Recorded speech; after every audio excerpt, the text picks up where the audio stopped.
સુરતના સચિન જેડીસી વિસ્તારમાં આવેલી એક ખાનગી કંપનીના ગોડાઉનમાં ભીષણ આગ ફાટી નીકળતા અફરાતફરી મચી ગઈ છે। આગે જૂથજૂથમાં વિકરાળ સ્વરૂપ ધારણ કરી લેતા દૂર દૂર સુધી ધુમાડાના ગોટે ગોટા જોવા મળી રહ્યા છે। ઘટનાની જાણ થતાં સુરત ફાયર વિભાગ અને નોટિફાઈડ એરિયાની ગાડીઓ સહિતનો મોટો કાફલો ઘટના સ્થળે પહોંચી ગયો છે। હાલ આગને કાબૂમાં લેવા માટે ફાયર ફાઈટરો દ્વારા ભારે જહેમત ઉઠાવવામાં આવી રહી છે।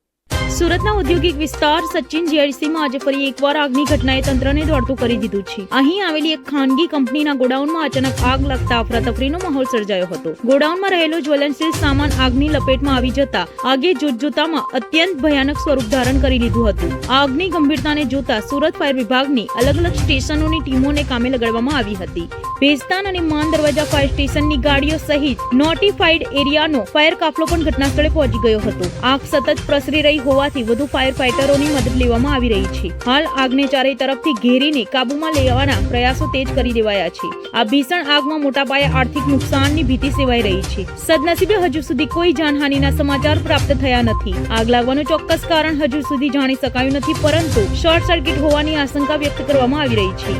આસપાસની કંપનીઓમાં આગ ન પ્રસરે તે માટે ફાયર વિભાગ દ્વારા કુલિંગની કામગીરી પણ સાથે કરવામાં આવી રહી છે।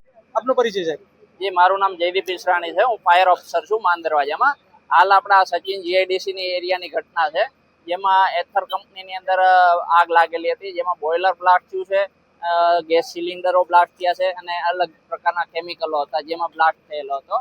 હાલ સંપૂર્ણ કંટ્રોલમાં છે, 80-90% કામગીરી થઈ ગઈ છે અને બીજું કામ ચાલુ છે અને બધું કંટ્રોલમાં છે। ફાયરના જવાનોને કઈ રીતે આ કેમિકલને કારણે તકલીફ પડી રહી? જી બહુ હીટ હતી, ગરમી બી વધારે હતી। બપોરે 1 થી 1.5 વાગ્યાનો કોલ હતો એટલે ગરમી વધારે હતી। એના સિવાય અહીંની બી લાકડાના વખાર, લાકડાના ગોડાઉન, પ્લાયવુડના ગોડાઉન જેમાં આગ હતી, તો એકદમ હાઈ પેલું હતું આમનું આગનું, એટલે એમાં બહુ બી અમારે કામગીરીમાં જહેમત પડી। સુરત પોલીસ દળમાં વર્ષોથી નિષ્ઠાપૂર્વક ફરજ બજાવતા એએસઆઈને હવે નવી જવાબદારી અને નવું પદ મળ્યું છે। શહેરના ઉત્તરાયણ પોલીસ સ્ટેશનમાં ફરજ બજાવતા ડીડી રાઠોડને એએસઆઈ માંથી પીએસઆઈ તરીકે પદોન્નતિ મળતા પાઇપિંગ સેરેમનીનું ભવ્ય આયોજન કરવામાં આવ્યું હતું। ઉચ્ચ અધિકારીઓના હસ્તે સ્ટાર લગાવી તેમને વિધિવત રીતે નવા હોદ્દા પર સ્થાપિત કરવામાં આવ્યા હતા। સુરત શહેરના ઉત્તરાયણ પોલીસ સ્ટેશનમાં ગતરોજ ખુશીનો માહોલ જોવા મળ્યો હતો। વર્ષોની લાંબી અને પ્રસન્ન પોલીસ સેવા બાદ એએસઆઈ ડીડી રાઠોડ માટે પદોન્નતિનો યાદગાર પ્રસંગ યોજાયો હતો। તેમની કર્તવ્યનિષ્ઠા અને કામગીરીને ધ્યાનમાં રાખીને રાજ્ય પોલીસ વિભાગ દ્વારા તેમને એએસઆઈ માંથી પીએસઆઈ તરીકે પ્રમોશન આપવામાં આવ્યું છે। આ પદોન્નતિ નિમિત્તે ઉત્તરાયણ પોલીસ મથક ખાતે વિશેષ પાઇપિંગ સેરેમની રાખવામાં આવી હતી। આ ગૌરવશાળી પ્રસંગે ડીસીપી લખધીરસિંહ ઝાલા ખાસ ઉપસ્થિત રહ્યા હતા। ડીસીપી ઝાલાએ નવનિયુક્ત પીએસઆઈ ડીડી રાઠોડના ખંભા પર સ્ટાર લગાવીને તેમને વિધિવત રીતે નવા હોદ્દા પર સ્થાપિત કર્યા હતા। ખાખી વર્દી પર લાગેલા નવા સ્ટાર્સ તેમની વર્ષોની મહેનત અને સમર્પણનું ફળ છે। પાઇપિંગ સેરેમની બાદ ડીસીપી અને પીએસઆઈ રાઠોડને તેમની આગામી જવાબદારીઓ અને ઉજ્જવળ કારકિર્દી માટે હાર્દિક શુભેચ્છાઓ પાઠવી હતી। પોલીસ દળમાં નીચેના સ્થળેથી પ્રગતિ કરી ઉચ્ચ હોદ્દા સુધી પહોંચવાની આ ક્ષણે રાઠોડના પરિવાર અને સાથી કર્મચારીઓમાં પણ ગર્વની લાગણી જોવા મળી હતી। આ પદોન્નતિથી પોલીસ બેડામાં પ્રોત્સાહનનો સુરતમાં ગમતવાર અકસ્માતનો સિલસિલો યથાવત રહ્યો છે। આજે વહેલી સવારે સુરતના ગોથાણ બ્રિજ પર 2 ટ્રકો વચ્ચે હાઈ વોલ્ટેજ ટક્કર સર્જાતા અફરાતફરી મચી ગઈ હતી। અકસ્માત એટલો ભયાનક હતો કે એક ટ્રક ચાલક કેબિનના લોખંડના પતરા વચ્ચે લોહીલુહાણ હાલતમાં ફસાઈ ગયો હતો। ઘટનાની જાણ થતાં જ ફાયર વિભાગનો કાફલો ઘટના સ્થળે દોડી આવ્યો હતો અને ભારે જહેમત બાદ ચાલકને સુરક્ષિત રીતે બહાર કાઢવામાં આવ્યો હતો। સુરતના ઉલપાડ રોડ પર આવેલા ગોથાણ બ્રિજ પર આજે વહેલી સવારે કાળજુ કંપાવી દે તેવા દ્રશ્યો સર્જાયા હતા। પૂરપાટ ઝડપે જતી 2 ટ્રકો વચ્ચે જોરદાર ટક્કર થઈ હતી। ટક્કર એટલી જોરદાર હતી કે ટ્રકની આખી કેબિનનો કચ્ચરધાણ વળી ગયો હતો। અકસ્માતને પગલે બ્રિજ પર વાહનોની લાંબી કતારો લાગી ગઈ હતી અને ટ્રાફિક જામની સ્થિતિ સર્જાઈ હતી। અકસ્માત બાદ ઘટના સ્થળે ચીસાચીસ મચી ગઈ હતી, કારણ કે એક ટ્રકનો ચાલક કેબિનની અંદર ખરાબ રીતે ફસાઈ ગયો હતો। સ્ટેરિંગ અને સીટ વચ્ચે દબાઈ ગયેલા ચાલકને બહાર કાઢવો અશક્ય જણાવતું હતું। તાત્કાલિક સુરત ફાયર બ્રિગેડને જાણ કરવામાં આવતા ફાયરના જવાનો અત્યાધુનિક સાધનો સાથે ઘટના સ્થળે પહોંચ્યા હતા। ફાયર બ્રિગેડના જવાનોએ હાઇડ્રોલિક કટર અને જેકની મદદથી ટ્રકના કેબિનના પતરા કાપીને દિલધડક રેસ્ક્યુ ઓપરેશન હાથ ધર્યું હતું। આશરે 1 કલાકની ભારે જહેમત બાદ ટ્રક ચાલકને જીવિત બહાર કાઢી સારવાર માટે હોસ્પિટલ ખસેડવામાં આવ્યો હતો। સમયસર મળેલી મદદને કારણે ચાલકનો જીવ બચી ગયો છે। હાલ પોલીસે અકસ્માતનો ગુનો નોંધી વધુ તપાસ હાથ ધરી છે। સુરત ક્રાઇમ બ્રાન્ચે ભીસ્તાન પોલીસ મથકે નોંધાયેલા લાખોની ઘરફોડ ચોરીના ગુનામાં છેલ્લા 1 વર્ષથી ફરાર આરોપીને ઝડપી પાડવામાં સફળતા મેળવી છે.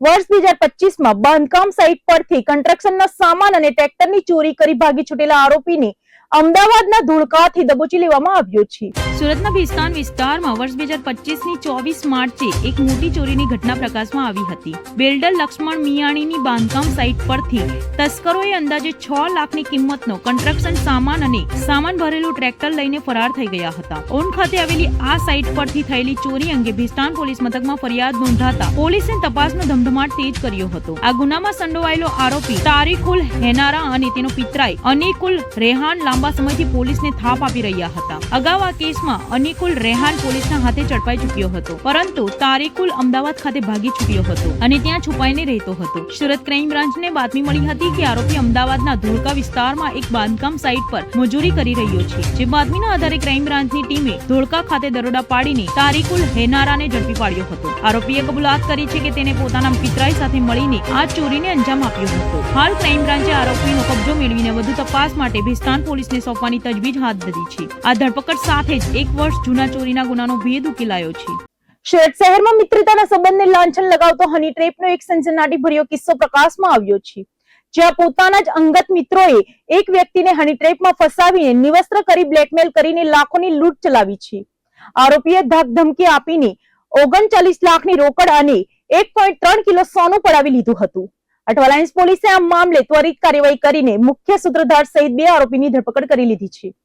સુરતના અઠવાલાઇન્સ વિસ્તારમાં હની ટ્રેપનો અત્યંત ચોંકાવનારો કિસ્સો સામે આવ્યો છે. અહીં મિત્રોએ જ મિત્રની મજબૂરી અને સંબંધોનો ફાયદો ઉઠાવીને તેને શારીરિક સંબંધોની જાળમાં ફસાવ્યો હતો. આરોપીઓએ પીડિતને નિવસ્ત્ર કરીને તેના વાંધાજનક વિડીયો અને ફોટા પાડી લીધા હતા. આ વિડીયો વાયરલ કરવાની અને સમાજમાં બદનામ કરવાની ધમકી આપીને આરોપીઓએ ખંડણી માંગવાનું શરૂ કર્યું હતું. બ્લેકમેલિંગથી ગભરાયેલા પીડિત પાસેથી આરોપીઓએ ટુકડે ટુકડે 39 લાખ રૂપિયાની રોકડ અને આશરે 1.3 કિલો સોનાના દાગીના પડાવી લીધા હતા. જ્યારે આ સમગ્ર વાતની જાણ પીડિતના પુત્રને થઈ ત્યારે તેને હિંમત બતાવીને અઠવાલાઇન્સ પોલીસ સ્ટેશનમાં ન્યાયની ગુહાર લગાવી હતી. પોલીસે ગુનાની ગંભીરતા જોઈને તાત્કાલિક અલગ અલગ ટીમો બનાવીને તપાસનો ચક્કો ગતિમાન કર્યા હતા. પોલીસ તપાસમાં હની ટ્રેપના આ ખેલમાં મેહુલ જડિયા અને વિનોદ મનાની નામના શખ્સોની સંડોવણી બહાર આવતા પોલીસે તેમની ધરપકડ કરી લીધી છે. જોકે આ ગેંગનો અન્ય એક સાગરીત યુસુફ ચોકસી હજુ પણ ફરાર છે, જેને પકડવા માટે પોલીસે ચક્કો ગતિમાન કર્યા છે. પોલીસ હવે એ દિશામાં તપાસ કરી રહી છે કે શું આ ટોળકીએ અગાઉ પણ કોઈ અન્ય કોઈ ધનિકોને પોતાની જાળમાં ફસાવીને આવી લૂંટ ચલાવી છે કે કેમ.